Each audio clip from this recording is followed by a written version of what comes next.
और कितना बड़ा संकेत दिया परमात्मा ने उस सत्संग के माध्यम से।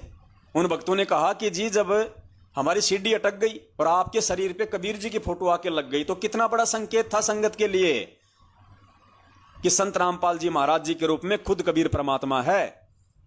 और फोटो दाढ़ी मूंछ वाली इसलिए लग गई क्योंकि संगत उस समय तक, क्योंकि वो काफी पुरानी बात है, लगभग 2008 या 6 के आसपास की बात है वो। तो उस समय दाढ़ी मूंछ वाले को ही लोग भगवान मानते थे, कबीर जी मानते थे, गुरु जी को तो संत मान रहे थे, अपना गुरु मानते थे। ये तो आज परमात्मा ने दया की है जो साथ संगति के माध्यम से हम लोग जान पाए हैं कि गुरु कौन है, परमात्मा कौन है। इस भेद को आज परमात्मा ने मिटाया है। तो उस समय वो लोग दाढ़ी मूंछ वाली फोटो को ही कबीर जी मान रहे थे। तो परमात्मा ने उनकी उसी सोच आधार से, जिस फोटो को वो भगवान मान रहे थे, उसी फोटो को गुरुदेव के चेहरे के ऊपर सेट कर दिया। और फिर परमात्मा ने सत्संग में वो चित्र भी दिखाया। बोला जी हमने उसी समय अपने मोबाइल में वो चित्र खींच लिया। तो गुरुदेव ने सत्संग में वो फोटो भी दिखाई और एक परमात्मा ने एक एग्जाम्पल बना दिया, एक परमात्मा ने सारी संगत के लिए एक वो सबूत बना दिया। हमें यह समझाया फिर परमात्मा ने कि पुण्यात्माओं, दास के रूप में परमात्मा है धरती पे, तुम मुझे रामपाल मत समझो, मुझे अपने जैसा मत समझो। पुण्यात्माओं, ऐसे ऐसे संकेत किए हुए हैं गुरु जी ने, क्योंकि वो आत्मा उस समय कबीर जी की फोटो को ही भगवान मानती थी। तो गुरु जी ने उसी फोटो को आधार बना के कहा कि वो परमात्मा ये साबित करना चाहता है कि मम संत मुझे जान मेरा ही स्वरूपम। अपने आप को छुपाते हुए गुरु जी ने कहा कि कबीर परमात्मा का यदि कोई संत है उसको भी कबीर परमात्मा ही समझना चाहिए। तो ये बहुत सारी बातें हैं पुण्यात्माओं, लेकिन अब समझाएं किसको। अब सत्सेवक भाई बहन तो समझ चुके हैं, उनको तो कोई दिक्कत है नहीं किसी प्रकार की, उन पे तो दया है बंदी छोड़ की। उनको तो एडी से लेके चोटी तक उनके तो शरीर की नस नस में समा गया है कि हमारे गुरुदेव ही परमेश्वर हैं, गुरु ही भगवान है।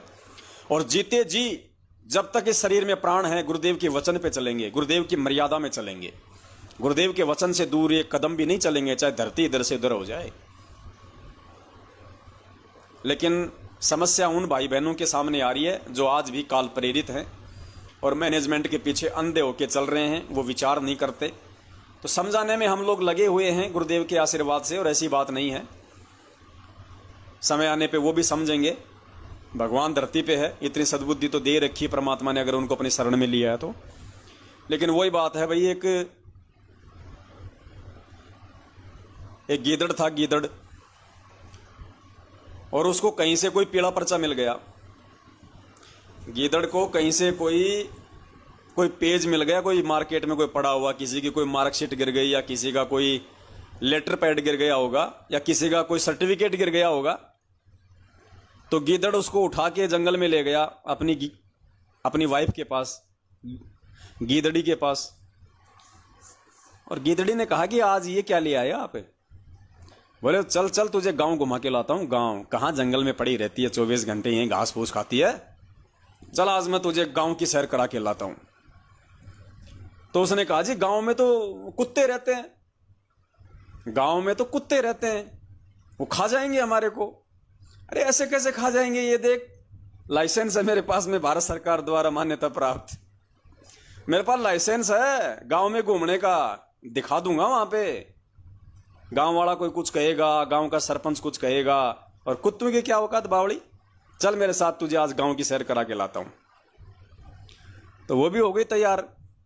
अब दोनों पति पत्नी लेके अपना सर्टिफिकेट अपने गांव की तरफ चल दिए। अब जैसे गांव के नजदीक गए तो गांव के आसपास कुत्ते होते ही हैं। तो जैसे वो 100-150 मीटर आए गांव के पास, मेरे कुत्तों की नजर पड़ी और कुत्तों ने भौं भौं करना शुरू किया। उनको देखकर दौड़ लगा दी उनके पीछे। अब वो गीदड़ तो वहीं 100 मीटर से ही उधर से भाग लिया, उधर ही दौड़ लगाई उसने, पीछे देखा ही नहीं मुड़ के गीदड़ी आ रही है कि नहीं आ रही है। तुरंत लेके अपना पट्टा और रफू चक्कर दौड़ लगा दी। अब गीदड़ी वहीं खड़ी रही। उसने कहा जी क्यों भाग रहे हो, क्यों भाग रहे हो? उसने कहा अरे नालायक तू भी भगले। उसने देखा रे वो तो पीछे रह गई। अरे बोलो क्या कर रही है वहां पे, मरेगी क्या? दौड़ दौड़, खा जाएंगे। तो गिदड़ी ने कहा जी घबराने की जरूरत क्या है, आपके पास में तो लाइसेंस है ना। आपके पास तो पट्टा है, पट्टा सर्टिफिकेट है ना आपके पास तो गांव में घूमने का, तो दिखा दो इनको पढ़ा दो कि देख भाई मेरे पास में गांव में घूमने का सर्टिफिकेट है। तो गिदड़ बोले नालायक, किसको समझाएं किसको बताएं, ये सारे के सारे अनपढ़ हैं। ये सारे के सारे कुत्ते अनपढ़ हैं, इनको पढ़ना लिखना नहीं आता तो कौन लाइसेंस बांचेगा, तो भगले यहां से। अब जब ये बात सुनी गिदड़ी ने कि सारे के सारे कुत्ते मूर्ख हैं, अनपढ़ हैं, इनके समझ में नहीं आएगा इसमें क्या क्या राम कहानी लिखी हुई है, तो गिदड़ी भी दौड़ लगा दी वहां से, दोनों अपने जंगल में वापस। तो पुण्यात्मा हम कोशिश तो कर रहे हैं समझाने की लोगों को, जो पढ़ा लिखा है वो तो मान जाता है बेचारा, वो तो वीडियो देख के समझ जाता है सत्सेवकों के कि भैया इनके पास में लाइसेंस है परमपिता परमेश्वर सदगुरु रामपाल जी महाराज जी की तरफ से साध संगति का, और भैया इनकी बातें सुनोगे तभी तो विचार करोगे। कहे कबीर सोई जन मेरा जो नीर खीर का करे निवेरा। और भाई जो कति जो अनपढ़ होते हैं, जो मूर्ख होते हैं, उनसे तो हमने भी पीछा छुड़ाना मुश्किल हो जाता है, क्योंकि वो पढ़े लिखे नहीं, फिर उनकी समझ में नहीं आता इसमें लाइसेंस में क्या लिखा हुआ है। कई कहते हैं क्या है साध संगति वाद संगति, हम नहीं जानते, हम तो गुरु जी का आदेश जानते हैं। तो ऐसे लोगों से फिर पीछा छुड़ाना मुश्किल हो जाता है, वहां से तो फिर भागना ही अच्छा है। तो वही कोशिश तो कर रहे हैं भगत भाई बहन लाइसेंस दिखा के साध संगति के माध्यम से, लेकिन अब लोग समझ नहीं पा रहे, वो एक बात अलग है। समझेंगे ऐसी बात नहीं है, परमात्मा दया करेंगे, सदा ही ऐसे थोड़े रहेंगे, मूर्ख ही थोड़े बने रहेंगे। आज नहीं तो कल समझ जाएंगे, जब कर्मों की चोट पड़ेगी तब समझ जाएंगे। बाकी लोगों की तरह जब समस्याएं दुख तकलीफ आएंगी, घर में अकाल मौतें होंगी, कहर टूटेंगे, क्योंकि गुरुजी कहते हैं ना कि जहां तन लागे सो तन जाने। दुनिया मर रही है, किसी को कोई खबर नहीं है, जब खुद की मौत का नंबर आता है तब आदमी की आंखें खुलती हैं। तो ये संगत में हजारों भगत भाई बहन अकाल मौत मर रहे हैं, कोई विचार नहीं कर रहा कि क्यों मर रहे हैं भाई। अरे समर्थ की शरण में, भगवान की शरण में, गुरुदेव धरती पे, और परमात्मा ने कह दिया कि मेरे भगत की अकाल मौत नहीं हो सकती, चाहे एक बार सुन लो चाहे 100 बार सुन लो, मेरा भगत एक्सीडेंट में नहीं मर सकता। ये गुरुदेव ने अपने सत्संगों में बिल्कुल कति क्लियर स्पष्ट रूप से कि मेरे भगत की एक्सीडेंट में मौत नहीं हो सकती। ये पुण्यात्माओं समर्थ के वचन है, डूम भाट की गीत नहीं है। स्पष्ट कहा परमात्मा ने कि मेरे भगत की एक्सीडेंट में मौत नहीं हो सकती, अकाल मौत नहीं हो सकती, अगर मर्यादा में रहेगा तो। जब तक हंसा हमरी आना, काल लगे ना तेरा बाणा। सुन लो पहले गुरुदेव के मुकम्मल से सत्संग। और आप मृत्यु भी होगी, ये नहीं कि नहीं होगी, लेकिन अकाल नहीं होगी। कबीर साहब की सम्मान के बाद अकाल मृत्यु नहीं होगी, एक्सीडेंट में नहीं मर सकते। तो आपका ध्यान से सुनना, गुरुदेव कहते हैं अकाल मौत नहीं होगी और एक्सीडेंट में मौत नहीं होगी। ये एक्सीडेंट शब्द ध्यान से सुनना पुण्यात्माओं, फिर विचार करना समर्थ का वचन कौन तुड़वा रहा है, मर्यादा कौन तुड़वा रहा है। गुरुदेव कह रहे हैं मौत तो सबकी होती है, लेकिन मेरे भगत की अकाल मौत नहीं होगी, एक्सीडेंट में मौत नहीं होगी। ध्यान से सुनना। और आप मृत्यु भी होगी, ये नहीं कि नहीं होगी, लेकिन अकाल नहीं होगी। कबीर साहब की सम्मान के बाद अकाल मृत्यु नहीं होगी, एक्सीडेंट में नहीं मर सकते। चाहे आपका प्रारब्ध भी मरने का हो। गुरुदेव क्या कह रहे हैं, एक्सीडेंट में मौत नहीं होगी, चाहे आपका प्रारब्ध भी मरने का क्यों ना हो, चाहे आपके भाग्य में एक्सीडेंट से ही मरना क्यों ना हो। यदि आप कबीर परमेश्वर की शरण में आ गए, गुरुदेव की शरण में आ गए, आपके भाग्य में भी यदि एक्सीडेंट से मौत है तो नहीं हो सकती। सुनिए, आने के बाद नहीं कि नहीं होगी, लेकिन अकाल नहीं होगी। कबीर साहब की सम्मान के बाद अकाल मृत्यु नहीं होगी, एक्सीडेंट में नहीं मर सकते। चाहे आपका प्रारब्ध भी मरने का हो। किसका जो पूर्ण रूप से मालिक पर समर्पण है और मर्यादा में रहता है। जब लग हंसा हमरी आना, काल लगे ना तेरा बाणा। परमात्मा धमकाते हैं इस काल को कि जब तक जीव मेरे आन कान में रहेगा, मेरी मर्यादा में रहेगा, नियम में रहेगा, काल तेरी चाल नहीं चलेगी, तेरा कोई तीर उस पर नहीं लग सकता। जैसे अकाल मार देता, दुर्घटना में मृत्यु करा देता, कि हार्ट अटैक कर देता या किसी और कारण से। तो स्पष्ट कहा गुरुदेव ने कि मेरे भगत की अकाल मौत नहीं हो सकती, दुर्घटना में मौत नहीं हो सकती, एक्सीडेंट में मौत नहीं हो सकती, चाहे उसके भाग्य में एक्सीडेंट क्यों ना हो। किसकी नहीं हो सकती? जो पूर्णतया मर्यादा में रहेगा। अपने आत्माओं, अगला वीडियो आप सुनना। सन 2019 का ये वीडियो है। महाराष्ट्र के लातूर जिले से 2 बसें भर के हिसार की तारीखों पे जा रही थी और राजस्थान के नागौर में दोनों बसों का एक्सीडेंट हो गया। 12 भगत ऑन द स्पॉट मरे 2019 में। 3 भगतों की तो गर्दन धड़ से अलग हो गई, किसी का हाथ कट गया, किसी का पैर कट गया। ऑन द स्पॉट एक बच्चा, 4 महिलाओं समेत 12 लोगों की उस एक्सीडेंट में ऑन द स्पॉट मौत हुई राजस्थान में। क्यों भाई? वो तो मर्यादा में थे, हिसार की तारीखों पे जा रहे थे ना, तो हिसार तारीखों पे जाने का तो गुरुजी का आदेश है आप लोगों के अनुसार, तो वो तो गुरुजी के आदेश की पालना कर रहे थे, वो तो मर्यादा में थे। क्यों मरे 12 भगत एक साथ? किसी भी संत के भगत नहीं मरे इतने एक साथ आज तक। क्यों मरे? इसका मतलब हिसार तारीखों पे जाने का आदेश गुरुजी का नहीं है, वो मनमाना आचरण था उनका। गुरुदेव के वचन को तोड़ रहे थे वो, उस पीले पर्चे को अपना गुरु बना रखा था। मैनेजमेंट के आदेशों को, अपने कोऑर्डिनेटरों के आदेशों को मान के और गुरु के आदेश को नीचा कर दिया उन्होंने, और 12 भक्तों की मौत हुई। अब बताओ पुण्यात्माओं, वो तो गुरुजी के लिए जा रहे थे हिसार में, तो कौन सी मर्यादा टूट गई? लेकिन हिसार जाना ही मर्यादा तोड़ना था, क्योंकि वो गुरु का आदेश नहीं है। परमात्मा ने कह दिया, नालायकों इतनी अच्छी भक्ति दे दी, अपनी रोजी रोटी करो, अपना समय और सवासों का बचाव करो, क्यों धक्के खाते फिरते हो? ये बद्रीनाथ, केदारनाथ, गोवर्धन की फेरियां काटते थे पहले।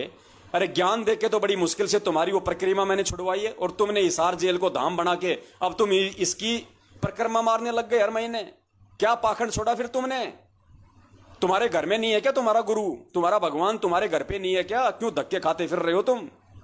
और क्या कर लोगे तुम जेल में आके? और क्या कर लिया 7 साल में तुमने? छुड़वा दिया मुझे आजाद करवा दिया तुमने जेल से, उल्टा मेरे लिए मुसीबतें पैदा कर दी तुम लोगों ने। 10 गालियां तुम खाते हो, 20 मेरे को दिलाते हो, भीड़ इकट्ठी कर देते हो मूर्खों की तरह। मैं कोर्ट में नहीं आ पाता, तारीखों पे तारीखें हो रही है मेरी, क्या करूं, क्या रोऊं मैं? पहले तो तुमने मुझे आश्रम में नहीं जीने दिया, खून के आंसू रुलाते थे। अब कुछ शांति मिली जेल में आके, तो यहां भी तुम मेरे को दुखी करने आ गए। और 12 भक्तों की मौत हुई है उन हिसार तारीखों पे जाने वालों की, और 1-1, 2-2 तो पता नहीं सैकड़ों की संख्या में मरे, सैकड़ों की संख्या में 1-1, 2-2 तो। कोई ट्रेन के नीचे आके, कोई रोड एक्सीडेंट में मर रहा है, कोई वहां हिसार में फांसी खा के मर रहा है। सुनो, ये 2019 का वीडियो, इतिहास में पहली बार किसी संत के 12 भगत एक साथ मरे।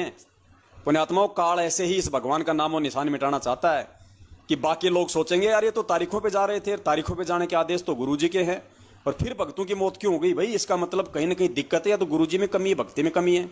अरे नालायकों, ना भक्ति में कमी, ना गुरु में कमी, कमी तुम्हारी सोच में है, कमी उन काल एजेंटों में है जिसके चलते तुम इस गुरु में दोष निकाल रहे हो। सुनो ये वीडियो और आंखें खुल जानी चाहिए। परमात्मा कहते हैं, घट ही में गंगा, घट ही में यमुना, घट ही में है जगदीश। अरे जब परमात्मा, वो जगदीश कौन? जगदीश कोई लक्ष्मी का पति है क्या? जगदीश का मतलब जगत प्लस ईश, सारे संसार का स्वामी। कौन? कबीर परमात्मा, सतगुरुदेव। वो कहां है? संध्या आरती रोज करते हो ना, घट ही में गंगा, घट ही में यमुना, घट ही में है जगदीश, सतगुरु तारेंगे। सिर्फ करते हो, विचार नहीं करते उन वाणियों पे। परमात्मा कहते हैं, कहे कबीर सुनो भाई साधो, मैं तो हूं विश्वास में, और मोको कहां ढूंढे रे बंदे, मैं तो तेरे पास में। फिर हिसार क्या धक्के खाने जा रहे हो? अरे जब गुरुजी आश्रम में आ जाए तब जाओ, 1000 बार जाओ, लाख बार जाओ, तुम्हें कौन रोकने वाला है? आज क्यों उनके लिए मुसीबत पैदा कर रहे हो? क्यों अपनी अज्ञानता का प्रमाण दे रहे हो? जब कह दिया भगवान ने कि मोको कहां ढूंढे रे बंदे, मैं तो तेरे पास में। घर में तूने जो दरबार लगा रखा है, क्या तूने बाबा श्याम जी का लगा रखा है, जो तुझे उसमें अपना गुरु दिखाई नहीं देता, अपना भगवान दिखाई नहीं देता? कर बैठ के अपनी भक्ति, अपना काम दाम कर, लेकिन तेरे को तो राजनीति से मतलब है ना, तेरे को तो बकवाद करने से मतलब है, हिसार तारीखों पे जाके तेरे को तो पिकनिक मनाने से मतलब है, तेरे को तो रिकॉर्ड बनाना है कि देखो कोई ये ना कह दे कि ये भगत अब की बार तारीखों पे नहीं गया। तेरे को तो रिकॉर्ड बनाने से मतलब है, भक्ति और भगवान से मतलब थोड़ी है। अब जैसे ये मर रहे हैं ना हिसार तारीखों पे जाने वाले, अब कोई कहेगा भैया ये क्यों मरे, बाकी लोग जा रहे थे वो क्यों नहीं मरे? देखो भैया, परमात्मा ने इसका पूरा विश्लेषण किया हुआ है। मालिक ने कहा 2 प्रकार से उन भक्तों की मौत होगी जो मर्यादा तोड़ देंगे। कैसे? अब जैसे ये महाराष्ट्र से आ रहे थे, 12 लोग मरे, बाकी लोग भी जा रहे हैं, वो क्यों नहीं मरे? गुरुदेव ने कहा कि जब ऐसा समय आ जाता है कि एक तरफ तो उस भगत का कोई कमजोर संस्कार सामने आना होता है, यानी एक तरफ तो किसी भगत का बिल्कुल कमजोर संस्कार आ रहा है, उसका बुरा समय चल रहा है, पिछले पाप कर्म इतने ज्यादा हावी हैं, उसके जो संचित कर्म है वो इतने ज्यादा हैं पाप कर्म। एक तरफ तो उसका कोई बुरा समय आना हो और दूसरी तरफ वो मर्यादा तोड़ दे, तो पुण्यात्माओं अगर वो मर्यादा तोड़ देगा तो फिर उस बुरे समय में परमात्मा उसकी रक्षा नहीं करेगा, भगवान अपना विधान नहीं तोड़ता। और यदि उसका बुरा समय आ रहा है या आने वाला है और यदि मर्यादा में है तो भगवान बुरे समय को टाल देता है। परमात्मा कहते हैं संत शरण में आने से आए टले बला, और जय मस्तक में सूली हो फांसी हो वह कांटे में टल जा। अगर सूली भी टूटनी हो फांसी भी लगनी हो तो परमात्मा कहते हैं मर्यादा वाले भगत को हल्की चोट मार के परमात्मा छोड़ देता है, उस पर आपत्ति नहीं आने देता। तो ऐसी मौत कौन मरता है फिर? जो मर्यादा तोड़ देता है और जिसका संस्कार कमजोर होता है, जिसके भाग्य में कोई संकट आना होता है लिखा होता है, जिसका कोई बुरा समय आना होता है और उसी समय वो मर्यादा तोड़ देता है, तो मर्यादा टूट जाने से फिर उस बुरे संस्कार से भगवान रक्षा नहीं करता। तो ये जो महाराष्ट्र वाले भगत थे या अन्य जो एक एक दो दो करके जो और भी सैकड़ों की संख्या में लोग मरे हैं तारीखों पे जाने वाले, कोई रोड एक्सीडेंट में मरा है, कोई फांसी खा के मरा है, कोई ट्रेन के आगे कूद के मरा है, कोई नहर में कूद के मरा है। तो वो क्यों मरे? वो एक तो उनका बुरा संस्कार था और ऊपर से मैनेजमेंट ने गुरु आदेश के खिलाफ उनको हिसार भेजना शुरू कर दिया। तो गुरुदेव के ज्ञान को ना समझ के, गुरुदेव के ज्ञान आधार पे ना चल के, जब तुम मैनेजमेंट के आधार से, अरे किसने सुना हिसार जेल में जाके, किसने सुना कि बेटा तारीख पे आया करो? इस संगत में कोई एक भी माई का लाल ऐसा है जो ये कह दे कि मैं हिसार तारीखों पे जा रहा हूं तो मैं गुरुजी से जेल में मिलके आया था और गुरुजी ने मुझसे कहा था कि बेटा तारीख पे आया करो? अगर जिसको गुरुजी ने कहा है कि बेटा तारीख पे आया कर तो वो जाए, वो ठीक है, लेकिन जिसने नहीं सुना वो दूसरे के कहने से उस बात को गुरु आदेश मान के क्यों मूर्ख बन रहा है? क्यों मूर्ख बन रहा है? अरे मेरे पेट में दर्द है और मुझे गुरु जी ने कह दिया कि बेटा तू वो टैबलेट खा, तू पेट दर्द की वो फला फला टैबलेट खाया कर, और मैं कह दूं भाई गुरुजी ने आदेश दे दिया भक्तों को फलाने फलाने टैबलेट खानी है, अब जिसके पेट में दर्द है वो तो खाए तो ठीक है, और जिसके पेट में दर्द नहीं है वो नालायक भी वो टैबलेट खाना शुरू कर देता है, तो क्या होगा फिर? नई बीमारी पैदा हो जाएगी ना। तो जिसको गुरुजी ने इस साल तारीखों पे आने का आदेश दिया है ना, वो जाके मरे वहां पे, वो जाए अपनी तारीखों पे, कोई दिक्कत नहीं, हमारे को कोई वो ऑब्जेक्शन नहीं, क्योंकि डायरेक्ट उसने गुरु से आदेश लिया है या उसको डायरेक्ट गुरुजी ने ये बात कही है। और वही व्यक्ति उस आदेश को सबको बताए कि भाई सबके लिए आदेश दिया, तो हम कैसे मानेंगे रे भैया? हम क्यों माने तेरी बात? और दूसरा ज्ञान आधार से बिल्कुल बेकार, बिल्कुल खिलाफ, विपरीत, कोई मतलब ही नहीं निकलता। तो पुण्यात्माओं इस प्रकार से आप लोगों को मूर्ख बनाया गया है। कोई भी बता दो मुझे एक भी ये 4 तारीखों पे जाने वाले टोल के टोल जिन्होंने गुरुजी से आदेश ले रखा कि गुरुजी आपके तारीख पे आएंगे नहीं आए, या गुरुजी ने बोल रखा हो सन्मुख आमने सामने कि बेटा तारीख पे आया कर। अरे तो जिसको आदेश दिया वो जाओ ना, बाकी संगत को क्यों मूर्ख बना रहे हो? क्यों भेड़ बकरियों की तरह उनके कर्म फुड़वा रहे हो? तो ये कारण था पुण्यात्माओं वो 4 तारीखों पे जाने के बावजूद भी लोगों की मौत होना, क्योंकि एक तो उनका बुरा संस्कार था, ऊपर से गुरु मर्यादा मैनेजमेंट ने तुड़वा दी। अब आप कहोगे साहब मैनेजमेंट क्यों नहीं मर रहा? भाई साहब पाप और पुण्य का खेल है। जब तक आपके पास में पुण्य है कितने भी कुकर्म कर लो बाड़ी बाका नहीं होगा, और जिस दिन आपके पुण्य खत्म हो जाएंगे और सतगुरु से दुश्मनी मोल लेके तो सैकड़ों गुना तेजी से पुण्य समाप्त करना है। और जिस दिन पुण्य समाप्त हो गए पुण्यात्माओं, इनकी हालत देख लेना आप खुद भी सोचने पे मजबूर हो जाओ कि भगवान ऐसी भी सजा मिलती है क्या? इनका वो बुरा समय आने वाला है मैनेजमेंट वालों का, जो देखा देखी में चल रहे हैं, जो राजनीतियां कर रहे हैं, आरक्षण बाजियां कर रहे हैं, खुद ने कर्म फोड़े, संगत के कर्म फोड़वाए। तो पुण्यात्माओं दास की विनती है, दास की प्रार्थना है, वो वीडियो आप जी एक बार सुन लीजिए। उसके बाद आपको विचार करना चाहिए कि भैया ये तो तारीखों पे जा रहे थे, अगर गुरुजी के आदेश होते तो इनकी ऐसी दुर्गति से मौत क्यों हुई?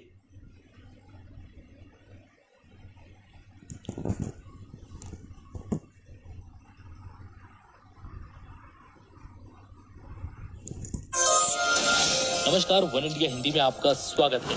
राजस्थान के नागौर में शनिवार तड़के बड़ा हादसा हो गया। नागौर के कुचामन सिटी के पास 2 मिनी बसें बेकाबू होकर पेड़ से टकरा गई। इस हादसे में 12 लोगों की मौत हो गई, जबकि दर्जन भर लोग घायल हैं। घायलों को स्थानीय अस्पताल में भर्ती कराया गया है। पुलिस के मुताबिक महाराष्ट्र के लातूर और सोलापुर के लोग 2 मिनी बस में सवार होकर हरियाणा के हिसार जा रहे थे। बस किशनगढ़ हनुमानगढ़ मेगा हाईवे से कुचामन सिटी के पास से गुजर रही थी, तभी सामने लावारिस गौवंश आ गए। इन्हें बचाने की कोशिश में एक मिनी बस बेकाबू हो गई और सड़क किनारे खिजड़ी के पेड़ से जा टकराई। उसके पीछे चल रही बस भी बेकाबू हो गई और पेड़ से टकरा गई। वहीं इस दर्दनाक हादसे में एक बच्ची और 4 महिलाओं समेत 12 लोगों की मौत हो गई।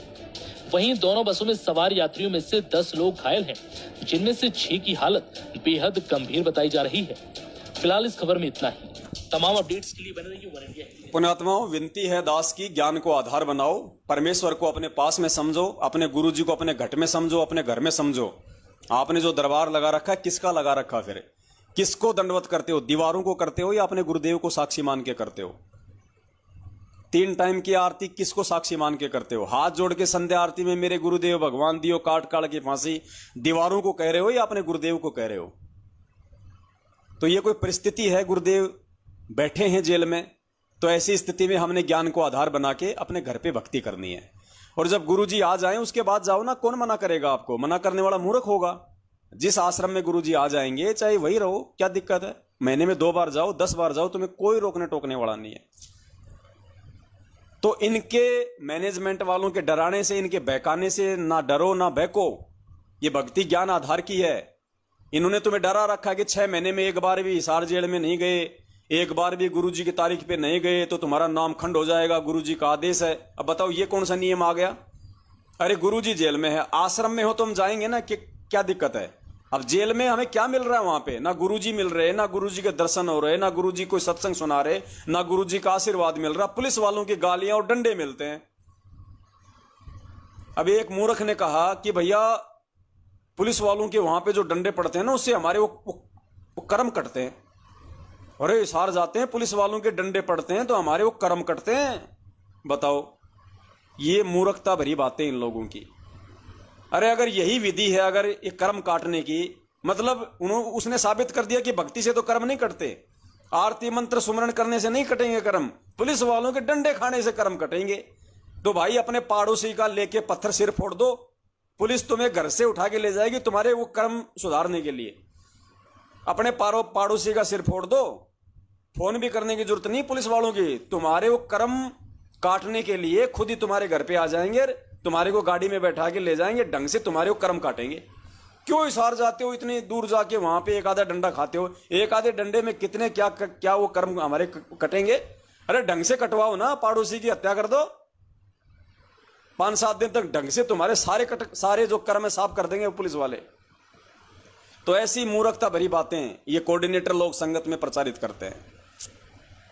अब देखो पुण्यात्माओं, इसके विषय में भी परमात्मा ने मालिक को मालूम था, गुरुदेव अंतर्यामी होते हैं और गुरुदेव को पहले ही पता था इन सारी बातों का।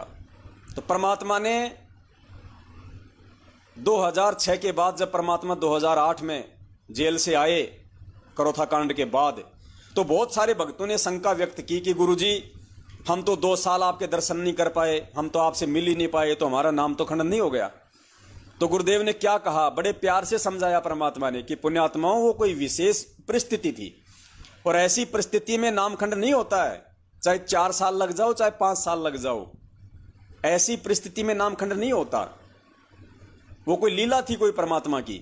फिर गुरुजी ने उदाहरण देके समझाया कि जैसे कोई व्यक्ति एक्सीडेंट हो जाए और उसको चोट लग जाए, उसका पैर टूट जाए और 6 महीने उसको खाट में पड़ा रहना पड़ जाए। अब 6 महीने खाट में पड़ा है तो उसकी मजबूरी है, वो हृदय से तो जाना चाहता था सत्संग में गुरुजी के दर्शन करने, लेकिन उसकी मजबूरी है, वो जा नहीं सकता, उसका पैर टूट गया। तो गुरुदेव ने कहा कि ऐसी स्थिति में नामखंड नहीं होगा, गुरु नाराज नहीं होगा। लेकिन जब तुम्हारा पैर ठीक हो जाए और उसके बाद भी यदि तुम आश्रम में नहीं जाते हो, अपने गुरुजी के जो है सत्संग सुनने नहीं जाते हो, उनके दर्शनों के लिए नहीं जाते हो, तो फिर तुम गुरु मर्यादा से दूर समझे जाओगे। तो गुरुदेव ने बताया कि ठीक इसी प्रकार मैं जो जेल में था 2 साल तक, वो कोई लीला थी परमात्मा की। तो ऐसी स्थिति में अपने मन में शंका पैदा मत करना कि हमारा तो नामखंड हो गया होगा। तो पुण्यात्माओं, आज गुरुजी जेल में ही तो है। उसी प्रकार तो आज मजबूरी है आप और हमारी। किसको दर्शन हो रहे हैं? कौन दर्शन कर रहा है? हिसार जाके गुरुजी के धक्के खा के आ जाते हैं वापस। तो परमेश्वर ने कहा कि ऐसी स्थिति में घर बैठ के अपनी भक्ति करो, और जब गुरुजी आ जाए तो जाओ, उसके बाद थोड़े बैठे रहना घर पे, फिर तो जाना है। और ये मैनेजमेंट वाले संगत को डरा रहे पीला पर्चा निकाल के, क्योंकि गुरुजी का आदेश है जो 6 महीने में एक बार भी मेरी तारीख पे नहीं आएगा उसका नाम खंड हो जाएगा। अरे परमात्मा को झट से दोगला साबित कर देते हैं चंद सेकंडों में ये लोग। अब सुनो पूज्य गुरुदेव जी क्या कह रहे हैं उसके विषय में।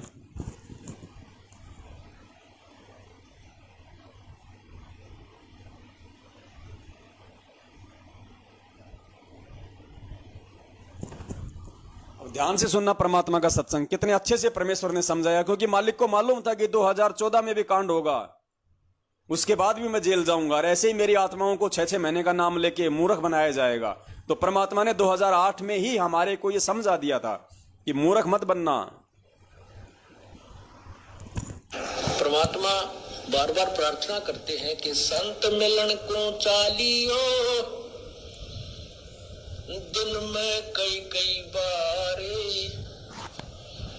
आसोज के में जो ये घना करे उपकार। भाई कई बार ना जा सके तो संत दर्श 2 बखत कर ले, कह कबीर संत दर्श ते यू काल दगा ना दे। 2 बखत भी ना कर सके तो दिन में कर एक बार, कह कबीरता दास का बेड़ा हो जा पार। फिर परमात्मा बताते हैं कि एक बार भी नहीं कर सकता है, दूरी ज्यादा हो जाती है। तो कहते हैं सप्ताह में एक बार अवश्य कोशिश कराने की। सप्ताह में भी नहीं बात बनती है, ज्यादा दूरी है, तो पक्ष यानी 15वें दिन पक्ष अवश्य। उससे भी दूरी है तो फिर 1 महीने में अवश्य दर्शन करने की चेष्टा कर, अवश्य पहुंच। और फिर भी कुछ ज्यादा ही विदेश दूर चला गया है तो 6 महीने तक चूकिए मत। और भी ज्यादा कोई मजबूरी या दूर चला गया है तो 1 वर्ष में संत के दर्शन के लिए अवश्य आइए। और दूर रहते हुए फिर कैसी भावना रखे? लाख कोस जो गुरु बसे और शेष समुद्रा तीर, एक पलक भूले नहीं जो गुण हो शरीर। कहते हैं गुरुजी चाहे लाख कोस की दूरी पर बैठी हैं लेकिन दिल से दूर नहीं होनी चाहिए। तो 1 साल में कोस अवश्य पहुंचना चाहिए। अब यहाँ भक्तों के शंका आती है कि गुरु। अब सुनना पुण्यात्माओं, अब आगे परमात्मा उस शंका का समाधान कर रहे हैं जो आज मैनेजमेंट वालों ने सबके दिलो दिमाग में बैठा रखी है कि 6 महीने में एक बार भी हिसार तारीख पे नहीं गए तो गुरुजी का आदेश है नाम खंड हो जाएगा। गुरुजी खुद इस बात के ऊपर क्रॉस लगा रहे हैं। ध्यान से सुनना, करोथा कांड का जिक्र करते हुए जब गुरुजी 2 साल जेल में थे, उस बात का जिक्र करते हुए खुद परमात्मा आज इन मैनेजमेंट वालों की इस मनमानी हरकत का खंडन कर रहे हैं कि ऐसे नाम खंड नहीं होता।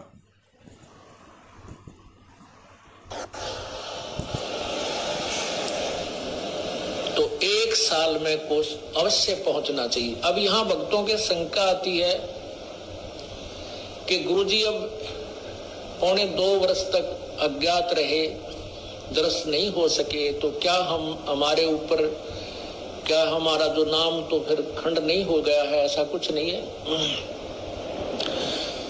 ये लीला परमात्मा की है। जैसे कोई एक्सीडेंट हो जाता है और वही उसमें टांग टूट गया, प्लास्टर बांधे रहना पड़ता है और चारपाई पे लेटा पड़ा रहना होता है। लेकिन जब ठीक हो जाए, जब थोड़ा ही पड़ा रहना है, फिर तो काम करे, घूमे, फिर अपने सारे कार्य सुचारू करे। तो ये कोई लीला है परमात्मा की, इनमें ऐसा कोई दोष नहीं आता। क्योंकि आप तो रो रहे थे, आप गुरु जी से दूर नहीं थे, आपकी आत्मा तड़प रही थी और उन नादान लोगों ने स्वयं भी पाप कमा लिया, जिन्हें हमारा विरोध करके ये ऐसा झूठा केस बनाकर परमात्मा के कुत्तों को सजा उन्होंने हमारे को प्रताड़नाएं दी है, जेल में डाला। अब मुझे इस बात का डर है कि उन गिला के बनेगी।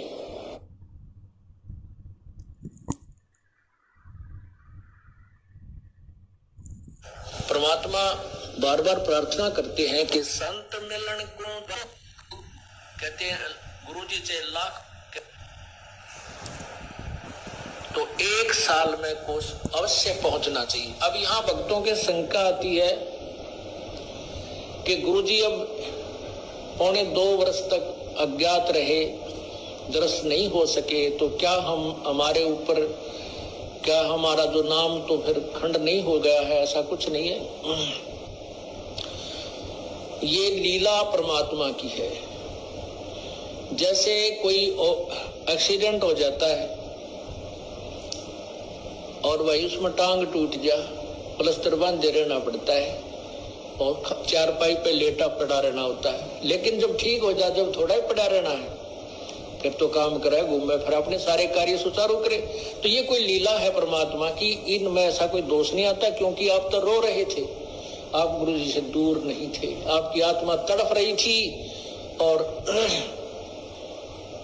उन नादान लोगों ने स्वयं भी पाप कमा लिया, जिन्हें हमारा विरोध करके ये ऐसा झूठा केस बनाकर परमात्मा के कुत्तों को सजा उन्होंने हमारे को प्रताड़नाएं दी है, जेल में डाला। अब मुझे इस बात का डर है कि उन गिला के बनेगी।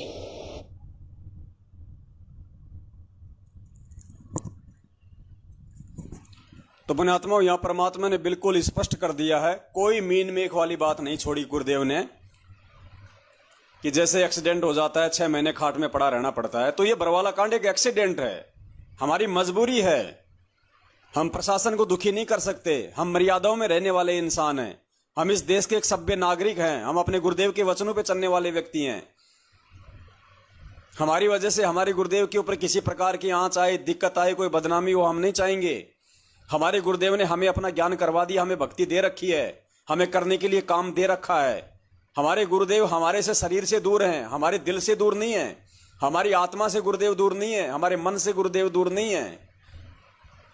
तो संगत को देखो किस प्रकार से मूर्ख बनाया जा रहा है कि 6 महीने में नहीं गए तो नाम खंड हो जाएगा। अब बताओ पुण्यात्माओं, कोई ऐसी माई है जो घर में अकेली है, बूढ़ी है, और बेटा बेटी उसके विरोध में, वो कैसे हर 6 महीने, हर 3 महीने वो 4 तारीखों पे जाएगी? वो कैसे जा सकती है बेचारी? तो क्या फिर वो तो भक्ति नहीं कर पाएगी? ये कौन सा नियम हो गया फिर भक्ति में? तो पुण्यात्माओं, इस प्रकार से इन्होंने संगत को बिल्कुल ऐसा भेड़ बकरियों की तरह इतना जम के इन्होंने संगत का आर्थिक शोषण किया, दैहिक शोषण किया, शारीरिक शोषण इन्होंने हिसार की तारीखों पे भेज के, रक्तदान से, देह दान से, राजनेताओं की रैलियों में वोट डलवा के, आरक्षणों में बैठा के, तो शारीरिक रूप से संगत की ऐसी तैसी की इन्होंने जम के। और ज्योति पाठ और दान के नाम पे इन्होंने संगत की आर्थिक तौर पे ऐसी तैसी की, और आज ये हालत कर दी संगत की कि आम की तरह निचोड़ के फेंक दिया। अब संगत को कह रहे हैं 6 महीने में नहीं गई तो नामखंड हो जाएगा, और वो महेंद्र भगोड़ा, वो गुरुजी का जवाई संजय खानपुर वाला, वो गुरुजी का छोटा बेटा मनोज भगोड़ा, ये सारे के सारे लोग ये तो वांटेड है, ये तो जा ही नहीं सकते, इनको तो पुलिस की तलाश है। ये तो 6 महीने क्या, ये तो आज तक ही कभी जेल के सामने नहीं गए, तो क्या इनके नामखंड नहीं हो रहे? इनको कोई लोहे का नाम मिला हुआ क्या? स्टेनलेस स्टील नाम है क्या इनके पास, जो इनका नामखंड नहीं होता और संगत का बेचारी का नामखंड हो जाता है? अरे वो तो भगोड़े हैं, वो तो पुलिस से छुपते फिर रहे हैं, वो तो जा ही नहीं सकते वहां जेल के आगे, तो क्या उनका नामखंड नहीं हो रहा? वो भगत नहीं है, वो भगवान है। तो पुण्यात्माओं, ऐसे संगत को मूर्ख बनाया गया है। और इसीलिए परमात्मा ने यह ज्ञान दिया था कि बच्चों, जब तक तुम ज्ञान को आधार नहीं बनाओगे और मेरे सत्संग रूपी वचनों पे जो मैंने तुम्हें निर्देशित किया, आदेशित किया, जब तक तुम मेरे सत्संग रूपी वचनों पे चलना नहीं सीखोगे, तब तक तुम मार ही खाते रहोगे। कोई भी ऐरा गहरा नत्थु बहरा अपने स्वार्थ के लिए तुम्हें मूर्ख बनाता रहेगा और तुम मूर्ख बनते रहोगे। इसीलिए परमात्मा ने हमें कहा है कि ये जो नित्य नियम तुम करते हो, ये तुम्हारा थर्मामीटर है। सत्संग जो है हमारे थर्मामीटर हैं, ये पैमाना है कि हम कितने सही चल रहे हैं, हम कितने गलत चल रहे हैं, हमारी भक्ति सही है या नहीं है, हमें कोई भ्रमित तो नहीं कर रहा है। ये पैमाना है, थर्मामीटर है, नित्य नियम जो वाणियां हैं। अब ये मैनेजमेंट कभी भी तुम्हें इस तरह की सलाह नहीं देगा कि गुरु जी के ज्ञान को आधार बनाओ, सत्संगों को आधार बनाओ। अब सुनो, परमात्मा हमें निर्देशित कर रहे हैं कि भैया ये तुम्हारा थर्मामीटर है। रोज जो तुम नित्य नियम करते हो, किस लिए करते हो भैया? ड्रामा कर रहे हो क्या?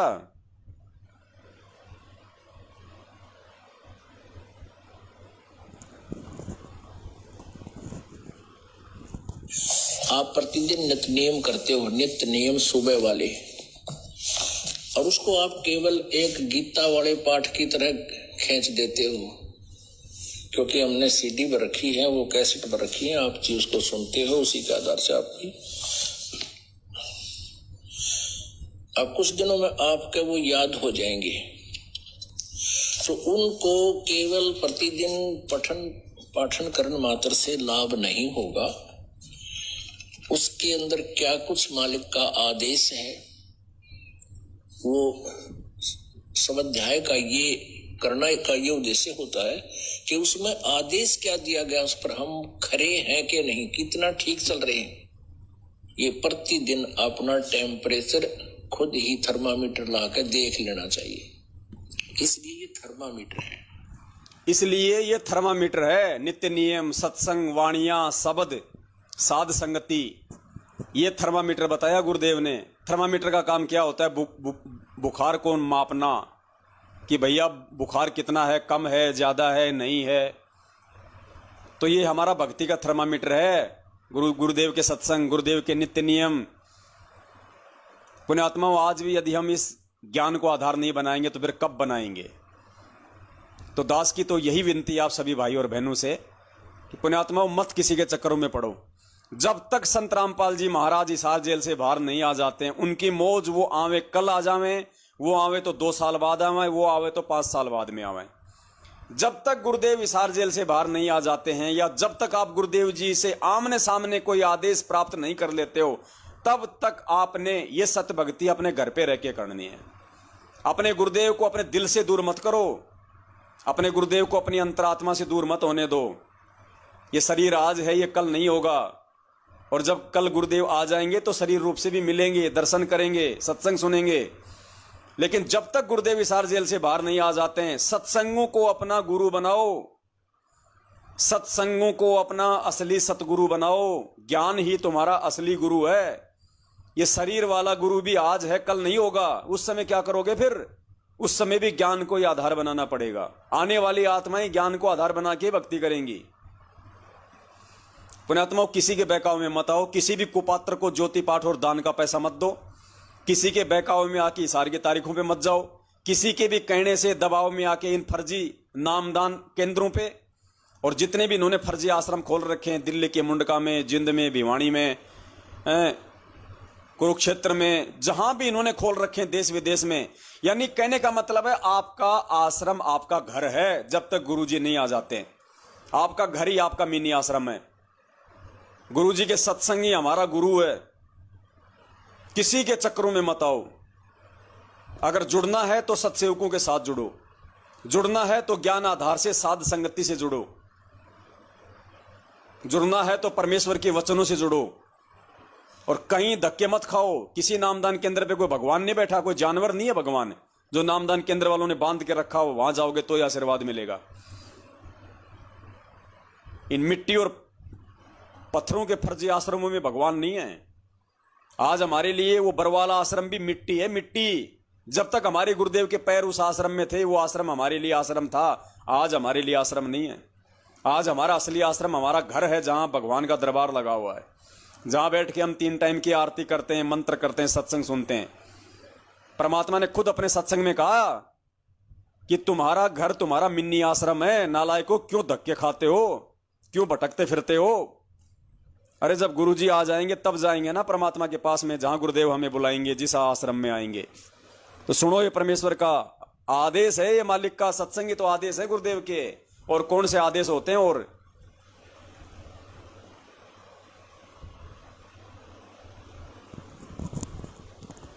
ये सत्संग सुनने के बाद भी जो गुरुदेव ने कह दिया कि आपका घर ही आपका मिनी आश्रम है, उसके बाद भी पुण्यात्माओं, यदि आप गुरुदेव के आने तक चाहे कोई तुम्हें कितना ही भ्रमित करे, कितना ही डराए कि भैया मैं डायरेक्ट गुरुजी से मिलके आया हूं, गुरुजी परसों आ रहे हैं, गुरुजी ने आदेश दे दिया है पूरी संगत को कि उस आश्रम में जमा हो जाओ, नहीं, भाड़ में जाओ तुम, और भाड़ में जाएं तुम्हारे आश्रम। जब गुरुजी आ जाएंगे और अपनी आंखों से देख लेंगे कि हाँ गुरुजी फला फला आश्रम में आ गए, तब जाएंगे उस आश्रम में हम। ये कोई राजनेताओं वाला मार्ग नहीं है कि कोई राजनेता 20 साल तक जेल में रह के आया और जब वो जेल से बाहर निकल रहा है तो उसके स्वागत के लिए माला लेके पहुंच जाओ जेल में। नहीं, पहली बात तो वो समय आएगा ही नहीं। भगवान को राजनेता ही माला पहना के लेके आएंगे अब की बार, जब इनके लठ लग जाएगा ना ढंग से। हरियाणा में कहते हैं लांडा। गुरुजी ने एक सत्संग में कहा कि जब लांडा लग जाता है, लांडा यानी हर तरफ से आदमी संकटों में घिर जाता है, कहीं कोई बचाव का रास्ता नजर नहीं आता, उसको कहते हैं लांडा लगना। तो जब इन राजनेताओं के, इन मंत्रियों के, प्रधानमंत्रियों के जब ये लांडा लग जाएगा ना प्राकृतिक आपदाओं का, संकटों का और महामारियों का, तब ये खुद भगवान के गले में और ये माला पहना पहना कर अपने कंधों पे बैठा के लेके आएंगे पांडवों की तरह। ध्यान रख।